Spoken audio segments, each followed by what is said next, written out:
Mesdames et messieurs, je ne peux pas ne pas vous dire comment est immense ma joie de vous voir si nombreux à honorer cette 3e édition du Forum MD Sahara.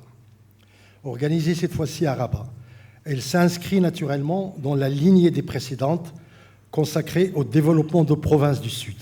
Je veux dire à l'essor remarquable décliné maintenant depuis des décennies sous l'impulsion de Sa Majesté le Roi Mohammed VI, que Dieu l'assiste, qui en est bien entendu l'artisan. L'organisation de cette série de manifestations s'est imposée, je dirais, d'elle-même, à la fois en termes de choix thématiques et de contribution de compétences, d'expertise, de savoir-faire et surtout d'une pédagogie de partage. C'est peu dire que nous nous inscrivons depuis notre premier forum organisé il y a quelques années, de 3 ans exactement, dans l'esprit et la lettre de la vision discursive et des orientations royales. Façade Atlantique 2030, une vision royale pour une ère de connexion et de prospérité transcontinentale. Le moins qu'on puisse dire, c'est que c'est original.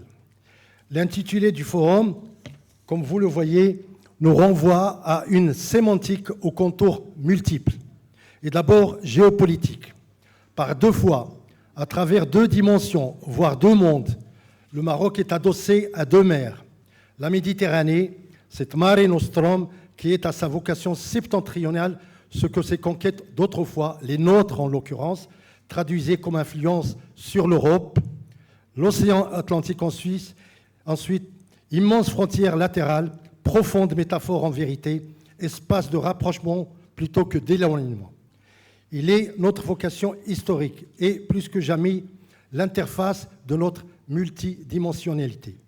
Je voudrais rappeler ici qu'en 1737, une embarcation de fortune de quelques hommes téméraires, tous ou presque juifs marocains, avait quitté Tétouan, longé la côte marocaine, franchi les flancs de Mazagan, de Mogador, d'Agadir, de Villa Cisneros, d'Akhla, de Dakar et parvenu au Cap-Vert. Ils s'étaient installés sur la plage et commencèrent à y construire des bateaux avant de se lancer dans le large en direction des Amériques et atteindre, après des semaines d'une aventureuse traversée, les villes du Brésil comme Belém, Fortaleza, Recife, Salvador de Bahia, São Paulo, Rio de Janeiro, Curitiba, Porto Alegre. Ces missionnaires marocains étaient suivis par d'autres groupes qui avaient installé des ateliers de fabrication de bateaux à même la plage du Cap-Vert. À force d'attendre des mois, beaucoup y avaient péri et y étaient enterrés, transformant la plage du Cap-Vert en un cimetière marin que Sa Majesté le Roi Mohammed VI a réhabilité après son intronisation en 1999.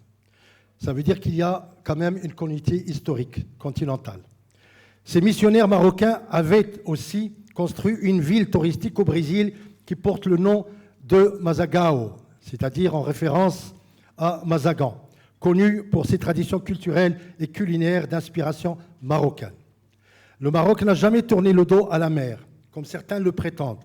Son développement historique a répondu à des urgences internes, mais sa vocation maritime demeure une réalité physique vivante, d'autant plus concrète qu'elle reste sa caractéristique essentielle. L'Atlantique est demeuré frappé d'une ambivalence, une large ouverture et une réalité de fermeture à la fois pendant des siècles. L'histoire, comme disait Marx, bégaye et se répète. Le propos est justifié ici par les allers-retours d'un long cheminement qui, parti de l'Europe, du Portugal et de l'Espagne, se prolonge au Maroc tout au long de la côte ouest de l'Afrique et renforce un destin confié au Maroc. Le Forum MD Sahara d'aujourd'hui s'insère dans la vision de Sa Majesté le Roi Mohammed VI, une vision résolument souverainiste, englobante et inclusive, s'appuyant sur un triptyque fondamental, les aspects diplomatiques, économiques et sécuritaires. Sur le plan diplomatique, nous observons actuellement des dissensions entre certains États africains en raison de diverses contingences. L'Alliance regroupant plus de 23 nations vise à établir une vision partagée, globale et intégrée qui consolidera des enjeux et des perspectives économiques communes, garantissant ainsi une souveraineté économique propice à l'unification des luttes de l'Afrique pour l'avenir. Concernant l'Atlantique, nous sommes témoins d'une véritable guerre maritime une lutte économique prédominante, notamment en mer Noire et au Moyen-Orient, où les Houthis s'en prennent aux navires marchands. L'océan Atlantique, devenu un enjeu capital, doit bénéficier d'une dimension sécuritaire adéquate pour préserver ses aspects économiques. Sans cela, l'Afrique rencontrera d'importantes difficultés pour protéger ses abords et assurer le bon déroulement de son économie.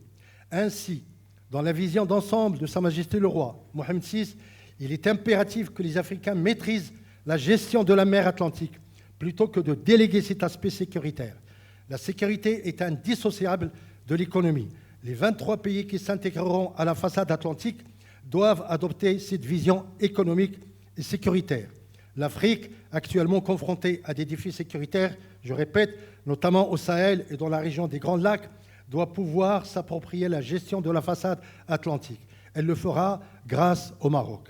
Maroc diplomatique, médias marocains s'engagent dans cette dimension économique, avec l'ambition de stimuler ces secteurs. Le Maroc, qui s'affirme désormais parmi les grandes nations du monde et au sein de l'Union africaine, voit ces initiatives saluées internationalement à chaque nouvelle idée émise par le roi. C'est pourquoi Maroc diplomatique s'est inscrit et s'est investi dans la promotion et l'élucidation de la pensée royale afin qu'elle soit adoptée et portée par des dynamiques africaines. Merci.